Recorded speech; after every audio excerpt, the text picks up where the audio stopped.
তো সব না হয় বুঝলাম, আল্লাহ পাকের সামনে আপনি এখন কি বুঝটা দিবেন? রাসূলের সামনে দাঁড়ায় কি বুঝটা দিবেন? দিতে হবে কি না জবাবটা? আজকার কাল হোক, দিতে হবে কি না? পরকালে যেতে হবে তো নাকি?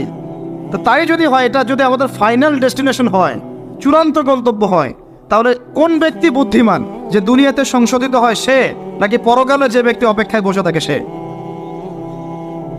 এখন এই সংশোধনের দিকে যদি আমরা দাওয়াত দিই, আমরা কি মৌলবাদী হয়ে যাব? সমাজের শত্রু হয়ে যাব? দেশ ও জাতির শত্রু হয়ে যাব? সুদী কারবার ছাড়া অর্থনৈতিক বিষয় কি চালানো সম্ভব না?